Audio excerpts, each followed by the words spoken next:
Y quiero hablar de un pasaje que se encuentra en el Evangelio de Mateo, el capítulo 14, y que ustedes me acompañen en la lectura y después yo voy a dar el mensaje sobre esto, porque hoy los líderes, los pastores de la iglesia, con los líderes de la iglesia, queremos compartir con ustedes un desafío que se nos presenta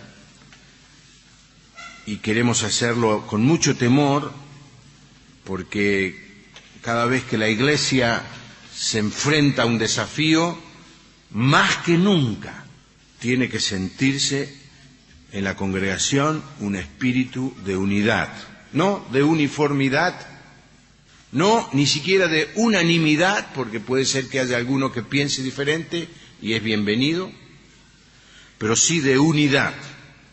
La unidad es más que la uniformidad y es más que la unanimidad. La unidad es cuando somos capaces de ir juntos hacia adelante, hacia la meta que el Señor nos enfrenta, nos pone delante nuestro.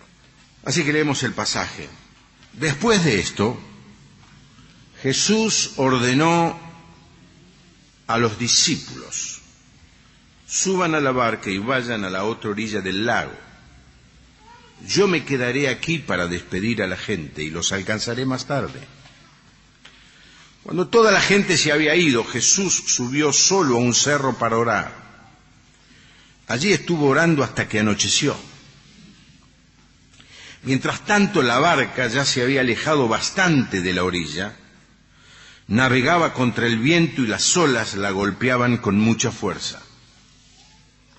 Inserto en esta lectura un versículo del mismo relato, pero del Evangelio de Marcos.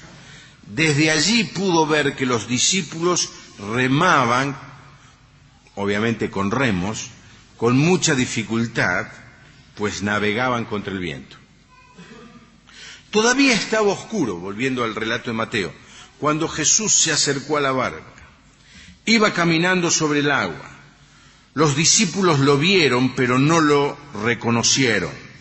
Llenos de miedo, gritaron: ¡un fantasma! ¡Un fantasma! Enseguida Jesús les dijo: cálmense, soy yo, no tengan miedo. Entonces Pedro le respondió: Señor, si realmente eres tú, ordena que yo camine también sobre el agua y vaya hasta donde tú estás. Y Jesús le dijo: ven.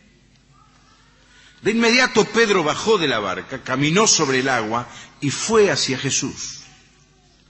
Pero cuando sintió la fuerza del viento, tuvo miedo. Allí mismo empezó a hundirse y gritó: Señor, sálvame. Entonces Jesús extendió su brazo, agarró a Pedro y le dijo: Pedro, tú confías muy poco en mí, ¿por qué dudaste? Cuando los dos subieron a la barca, el viento dejó de soplar. Todos los que estaban en la barca se arrodillaron ante Jesús y le dijeron: es verdad, tú eres el Hijo de Dios. El mensaje en esta noche tiene como título: correr riesgos para recibir premios. Siempre que uno quiere avanzar en la vida, tiene que correr algún riesgo. Si usted no está dispuesto a correr riesgos, es difícil que usted tenga alguna aventura o alguna victoria en su vida. Estaba leyendo al preparar el mensaje de Mel Gibson, el famoso actor de Hollywood. Cuando él tuvo la idea de filmar la película La Pasión de Cristo, todos le dijeron que iba a ser un fracaso, que le iba a traer muy mala fama, que iba a desaparecer de las pantallas. Ninguna compañía quiso producir, quiso financiar el film, así que este hombre, creyendo en la visión, el deseo de su corazón que había tenido, puso todos sus recursos para hacer la película. Le decían los críticos: estaba loco. ¿A quién le interesa una película sobre Jesús? Pero Mel Gibson tomó el riesgo y recibió el premio. el premio es que, ustedes saben, La Pasión de Cristo es una de las películas de más éxito taquillero en la historia del cine. Recuperó lo que había invertido muchas veces. ¿Por qué? Porque estuvo dispuesto a arriesgar, a asumir un riesgo. Y hermanos, estamos en un tiempo cuando Dios nos está diciendo como iglesia que es tiempo de asumir nuevos riesgos, de avanzar. Puede ser que alguno se sorprenda que Dios quiera esto de nosotros, que Dios quiera que como miembros, como iglesia, asumamos riesgos, avancemos. Yo quiero decirles que no solamente Dios lo quiere, Dios lo desea, lo demanda.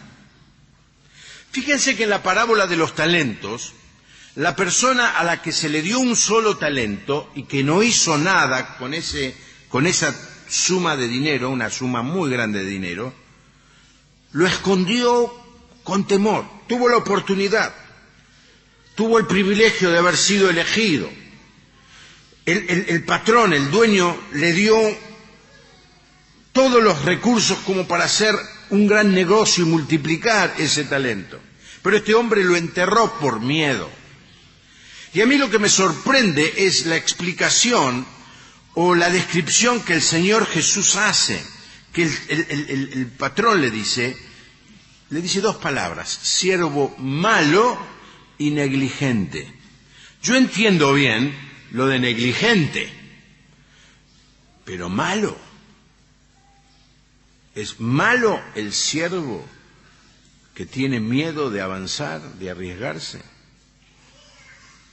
Hermanos, Dios nos ha dado muchas riquezas, en el pasado, en el presente, y yo creo que nos va a seguir dando más riquezas. Pero no nos la dio para que simplemente la disfrutemos nosotros, no nos la dio para que las enterremos en un pozo como hizo este siervo, y digamos, bueno, por lo menos no la voy a perder, no la voy a gastar. Cuando vengan y me la pidan, se la voy a dar. Él espera que asumamos riesgos y avancemos. Leía que uno de los momentos más riesgosos para un aeroplano es el momento de despegar. Todos los que han viajado en avión saben que cuando llega el momento de despegar, las azafatas nos hacen unas señas y nadie la mira, nadie la escucha, pero nos explican y se preocupan muy bien de que todos tengamos el cinturón abrochado. Es el momento de mayor riesgo. Pero el avión fue planeado para volar. Si un avión tuviera voluntad de decir no voy a correr ningún riesgo, sería un elemento inservible.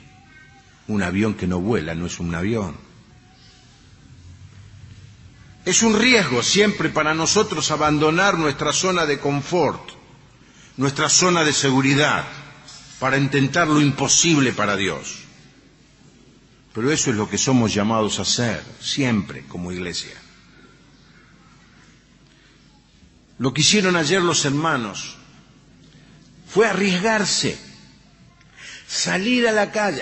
La gran mayoría nunca lo había hecho, tenían miedo. Hoy una hermana decía, cuando venía en el colectivo decía, ojalá que me pase, ojalá que no llegue, ojalá que se le pinche no sé, todas las cosas decía, porque tengo miedo. Pero cuando vine y empecé, me di cuenta la alegría que me producía haber corrido el riesgo de servir al Señor. Y hermanos, eso es avanzar por fe. Para algunos es más fácil que para otros. Hay hermanos más propensos al riesgo y hay algunos más propensos a quedarse en la zona de seguridad. Pero hay momentos en la vida en la que Dios nos llama a abandonar la zona de seguridad y tomar riesgos calculados de fe. Y hoy vamos a hablar de eso. En el texto que hemos leído, nos encontramos a los discípulos después de un día espectacular, pero muy cansador. En ese día, ellos habían presenciado uno de los más grandes milagros del Señor Jesús. Fue tan importante ese milagro que figura en los 4 evangelios. Fue el momento en el que el Señor Jesús, después de hablar a una tremenda multitud de 5.000 hombres, dice, sin contar las mujeres y los niños, así que podemos especular sin temor a equivocarnos que habría por lo menos 10.000 personas, el Señor les dice a sus discípulos, los discípulos dicen, Señor, decirle que se vayan porque llega la hora de comer, no hay nada, Bueno, denle ustedes de comer.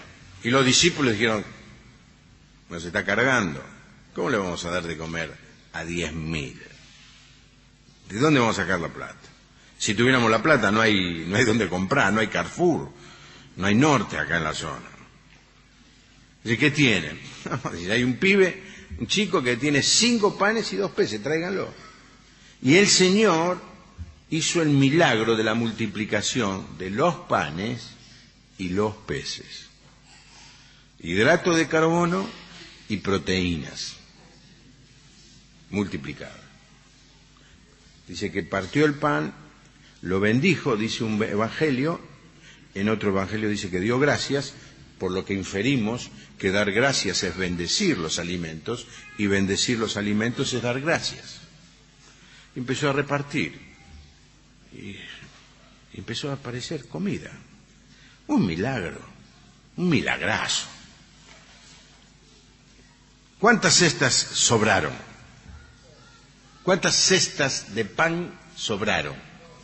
12, gracias. El único que sabe la leyenda de la escuela dominical es acá Roberto. 12. ¿Notaron? Una cesta para cada discípulo. Ahora termina el día. Están cansados, tuvieron que servir a tanta gente. Y el Señor les dice, vayan, súbanse al barco y vayan del otro lado. Yo me voy a quedar un rato más y me voy a dedicar un tiempo a la oración. Ustedes crucen. Y entonces ellos, no se olviden, 1/3 de los apóstoles eran pescadores, conocían bien el lago ese, no era un mar, la Biblia dice el mar de Galilea, pero un lago que tiene unos 15 kilómetros de ancho por unos 25 kilómetros de largo. Los que lo han visto, sé que hay hermanos que han estado navegando en ese lago, los envidiamos santamente, ¿no?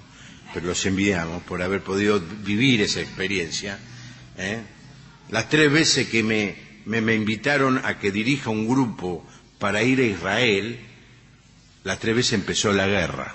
Digo, no me inviten más, para si quieren que la paz del mundo, siempre que me invitan hay guerra. Así que yo nunca fui a Israel.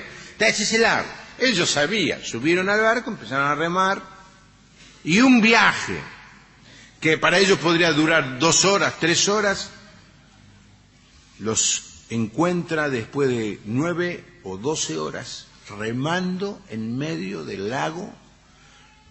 El viento los rodeaba.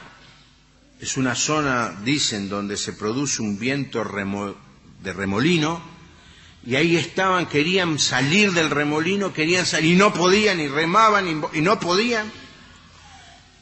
Y el Señor los ve desde lejos. Y dice, a la hora 4:15, en la Biblia 60, quiere decir entre las 3 y las 6 de la mañana. Ahora, Él los había mandado al barco a las 6 de la tarde. Eran las 3 de la mañana, 9 horas, y todavía estaban sin llegar a donde querían ir.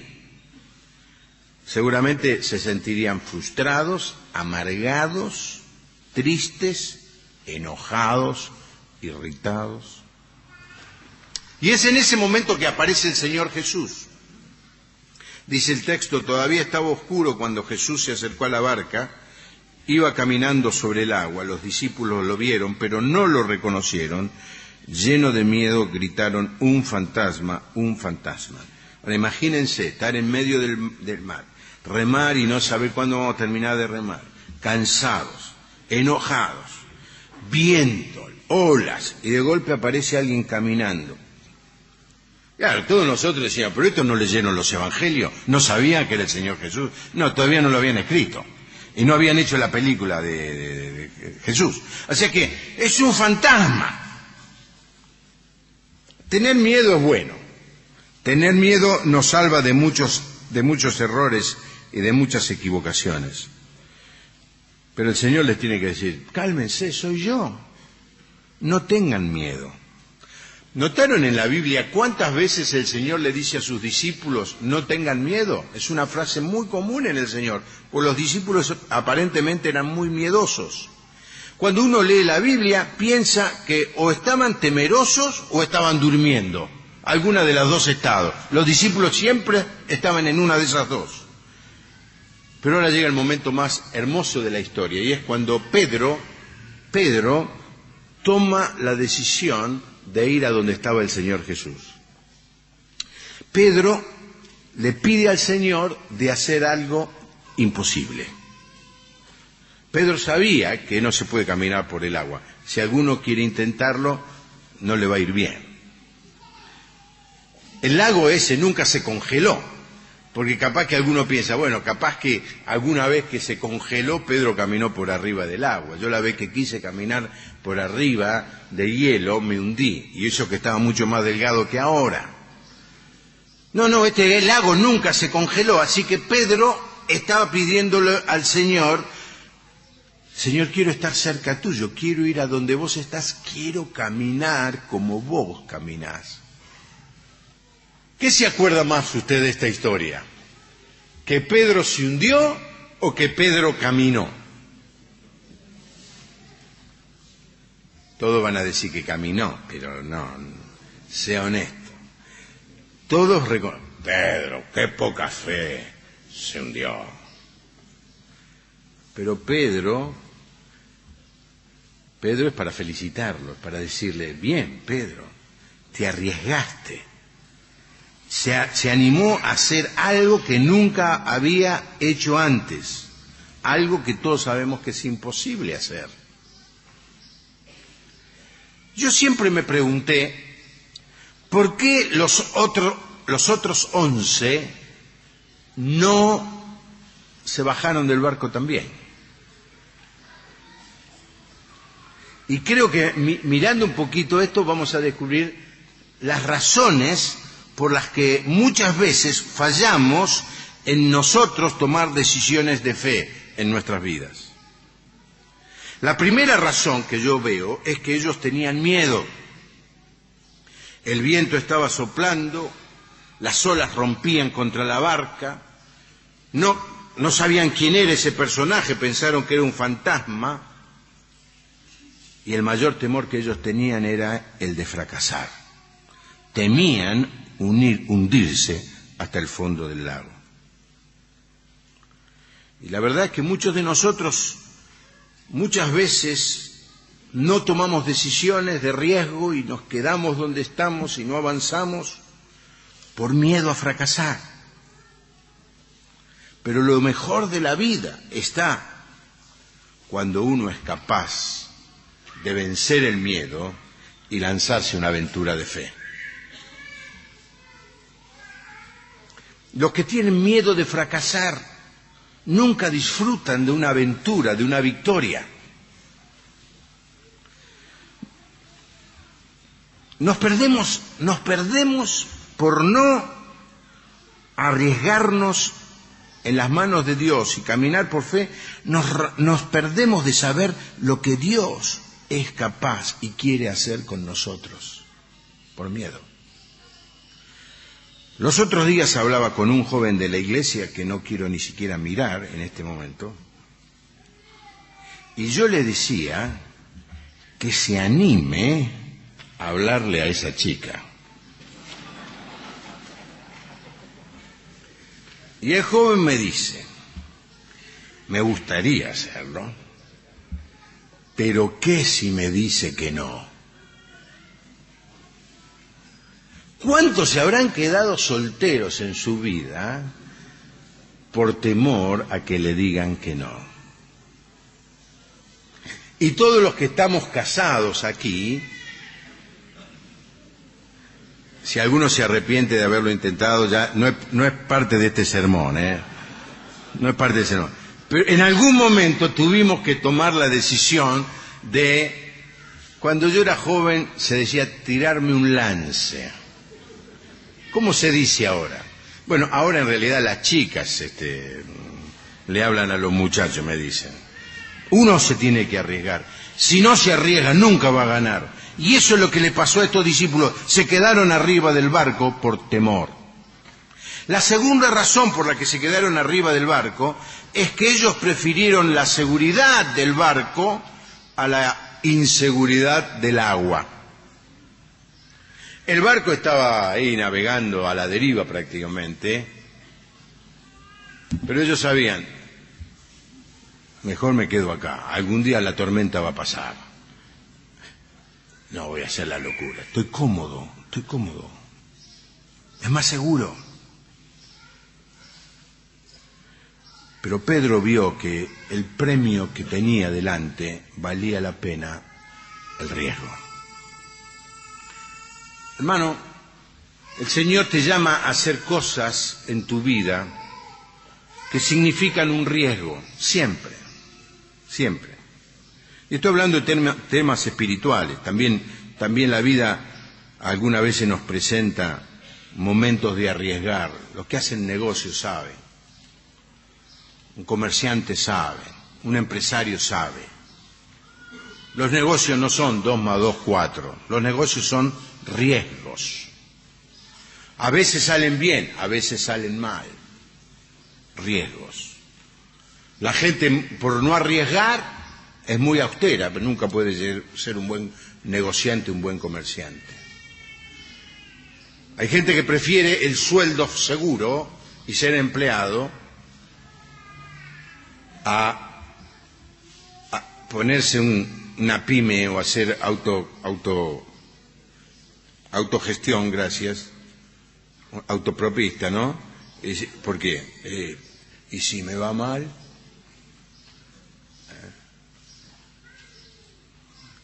Mejor lo seguro. Ahora, cuando una iglesia solamente le gusta la seguridad, el confort pierde brillo, pierde relevancia, se convierte en una comunidad aburrida. Eso es lo que le pasa a muchas comunidades. Han llegado a un cierto nivel, se conforman con lo que tienen, se conforman con lo que el Señor les ha dado. Una vez al año hacen una reunión con una torta y dicen, hasta aquí nos ayudó el Señor. Nunca se animan a dar un paso de fe. Nosotros como iglesia nos hemos animado muchas veces a dar pasos de fe. Cuando éramos un pequeño grupo, yo lo contaba los otros días, solamente nos llenábamos la capilla y el comedor, que ustedes conocen de aquí enfrente. Éramos un pequeño grupo, pero nos arriesgamos a comprar esto. ¿Lo podíamos hacer? No. ¿Los números daban? No. Pero nos arriesgamos en el poder del Señor Jesús. ¿Es cierto? Acá está el hermano Colombo, que de esa época, y otros hermanos. Después fue que comprar enfrente. Éramos más, no como hoy, menos de lo que somos hoy. Y lo pudimos hacer, y el Señor nos bendijo. Cada vez que nos arriesgamos a algo en el nombre del Señor, el Señor nos dio la bendición y el premio. ¿Saben, hermanos, que cuando compramos los terrenos de enfrente, había muchos hermanos que criticaban, y había muchos hermanos que no lo veían, y había muchos hermanos que decían, no es el momento? Y respetábamos eso. Pero el Señor nos había encendido el corazón de avanzar y arriesgarnos. No fue fácil, no fue barato. Los pastores fuimos criticados, observados. Pero cuando yo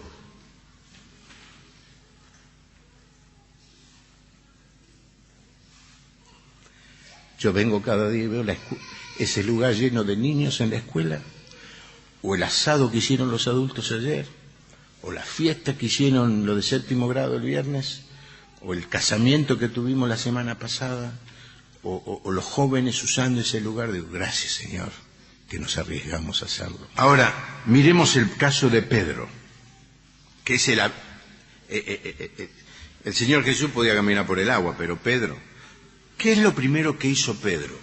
Lo primero que hizo Pedro fue buscar de conocer la voluntad del Señor, lo primero. Pedro no se tiró a caminar por las de él. Pedro no dice, a ver, voy a probar. Pedro dijo, Señor, si realmente eres tú, como que todavía no sabía si era un fantasma o era el Señor, si realmente eres tú, ordená que yo camine también sobre el agua. Pedro no comenzó a caminar por su propia voluntad. Pedro caminó cuando estuvo seguro de que era la voluntad del Señor. Y hermanos, en este momento de la Iglesia, lo primero que yo quiero enfatizar es que antes de avanzar en cualquier sentido, nosotros estemos orando al Señor, y este es el ruego de los pastores y de los líderes de la Iglesia, estemos orando al Señor para ver si es el Señor el que nos está llamando a avanzar y a dar este paso que al final le voy a comentar qué es. Si el Señor nos manda que nos bajemos del barco, el Señor nunca nos va a abandonar. Amén, hermano. Si el Señor no nos manda que nos bajemos del barco, no nos bajemos. Porque si no vamos a tener que pegar gritos, Señor, sálvame. ¿Te ha pasado alguna vez? A mí me ha pasado muchas veces. Que he empezado a hacer cosas que yo creía que eran la voluntad del Señor, pero eran mi voluntad o mi capricho. Y en medio del fracaso, pegarle gritos, Señor, sacame de este pozo donde yo me metí. O sea que es muy importante saber lo que el Señor nos quiere decir. ¿Y cómo lo vamos a saber? Como iglesia. Hay algunas iglesias, yo respeto mucho eso y no quiero hacer entrar en discusión, que tienen algunas personas que parece ser que reciben algún mensaje directo. De todas maneras, si es un profeta, no se olviden que el pasaje dice que el profeta debe sujetarse a los profetas. Es decir, que la opinión sea de uno solo, ni siquiera es garantía.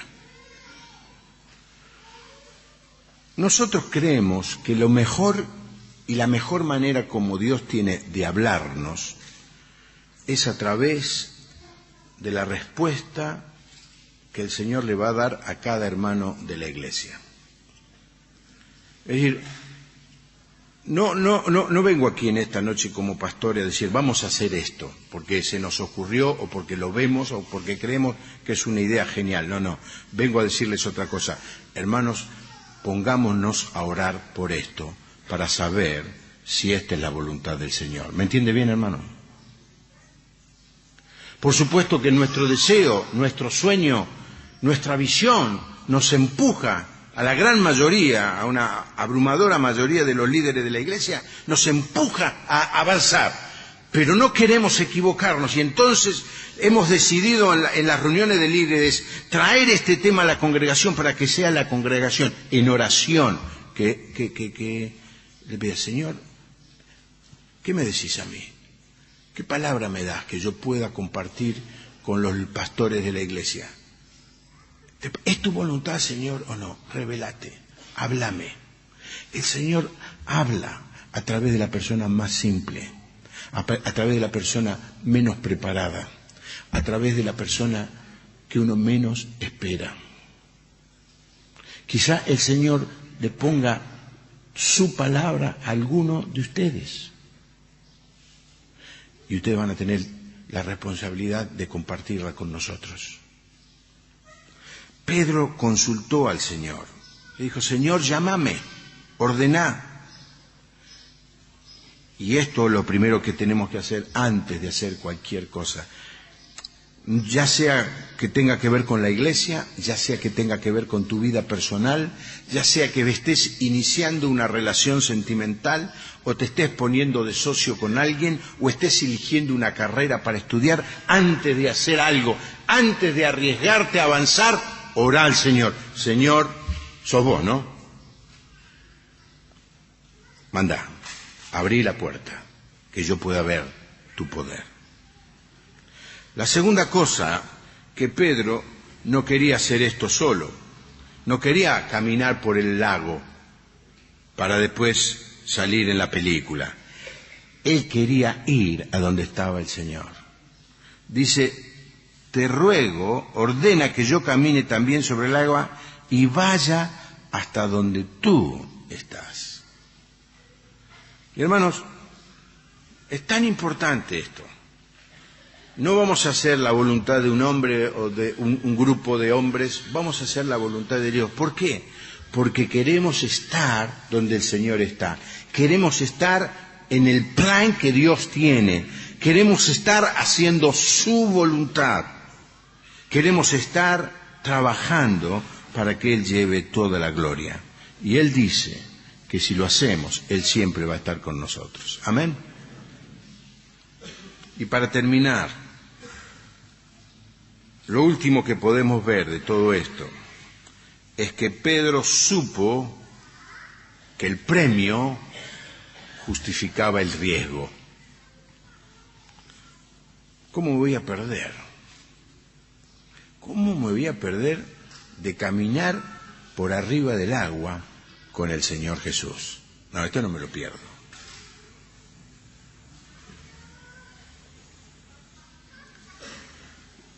Pastor no está diciendo nada de que se hundió Pedro, ¿no?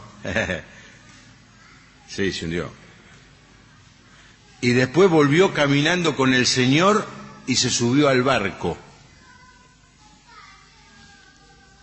Pero el premio era un premio que valía la pena el riesgo. Hermanos, que la extensión del reino de Dios se produzca es un premio muy grande que vale cualquier riesgo. Que podamos avanzar para que más personas puedan ser servidas y ser ministradas y escuchar el mensaje del amor de Dios, vale la pena el riesgo. Ustedes me preguntan a mí, pastor, a usted le gusta meterse en lío, ¿no? Y yo le digo, usted ni me conoce, hable con mi señora. A mí me gusta, no sé si lo puede traducir mi básico italiano en os, me gusta el dolce far niente. El dulce, es dolce, ¿no? El dulce no hacer nada. Así, si usted me dice a mí, y yo ya tengo 60 años, ya estoy más cerca del arpa que de la guitarra. Soy un tipo perezoso, cómodo, evito trabajar, nunca lavo los platos, lo digo con vergüenza, y una dosis de orgullo también, porque soy fiaca.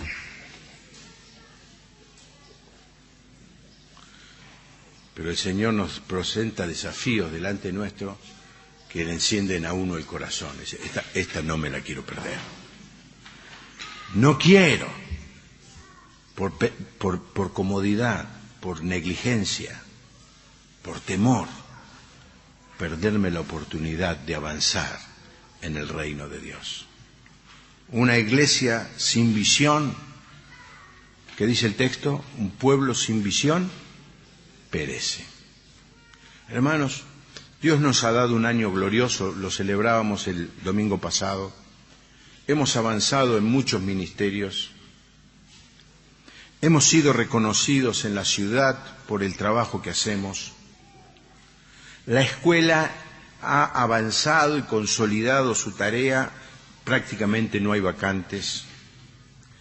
Cada uno de los ministerios está funcionando bien para la gloria de Dios. Se están convirtiendo jóvenes a través del ministerio Bernabé como nunca antes la iglesia lo había visto. hemos podido convocar a algunos hermanos para que trabajen full time en la congregación. Era algo que se estaba esperando de hace tiempo. Y usted me dice, ¿no se conforma? El Señor quiere más, un poco más. Así que les cuento ahora cuál es el proyecto antes de participar de la Cena del Señor. Usted me dirá, ¿qué? Iremos a la luna ahora como la iglesia. En este último tiempo el Señor nos ha desafiado a avanzar en la adquisición de un terreno que está detrás de la escuela. Es un terreno muy grande, con una forma muy rara, que todos los vecinos del barrio dicen, esto es para ustedes. La primera vez que tuve noticia de eso, estábamos en medio de la deuda de los terrenos de enfrente. Y salgo y me dicen, hay un vecino del pasaje que quiere hablar con usted, pastor. Salgo, digo, bueno, pensé, ¿qué va a decirme? Que algún vecino, algún buen creyente le metió el auto delante del garaje. No, vino este anciano, una persona mayor, y me dijo, pastor, dice, sabemos que se vende el terreno de la fábrica esa. Todo el barrio quiere que lo compre la iglesia. Yo casi me tiro al suelo de risa. Digo, justo ahora estamos endeudados hasta acá. Cuando llegó el momento del remate, mandé hermanos a ver el remate, tomamos una decisión, no fue el tiempo de Dios, aparecieron otros compradores, dejamos pasar. Y este año comenzamos a pensar, un hermano empezó a mirar el lugar, otro hermano nos llamó por teléfono para decirnos que estaba disponible. Somos una iglesia que tiene mucho espacio y estamos con problemas serios de espacio, del uso del lugar por los tantos ministerios que tenemos. Hay ministerios que necesitan espacios en particular.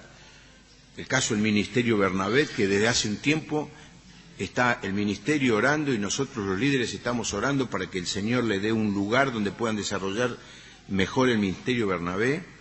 Necesitamos espacio para que crezca la acción social de la iglesia, especialmente en nuestra atención a los ancianos del barrio. Queremos seguir ampliando la escuela y necesitamos más espacio para el uso de la escuela y para otros ministerios, y allí está el terreno. No se pudo vender, no se puede vender, está allí. Es para nosotros, dice alguno. ¿Será para nosotros? No sé. Si alguien viene y me dice, pastor, ¿usted está 100% seguro? Yo le digo no. Yo necesito escuchar la voz de Dios. ¿Y cómo va a ser? ¿Va a llamar por teléfono al cielo? No. Le voy a pedir a los hermanos de la congregación que oren. Y los hermanos de la congregación van a recibir la palabra de Dios. Y nos la van a comunicar a nosotros. Amén, hermano. ¿Se da cuenta del desafío?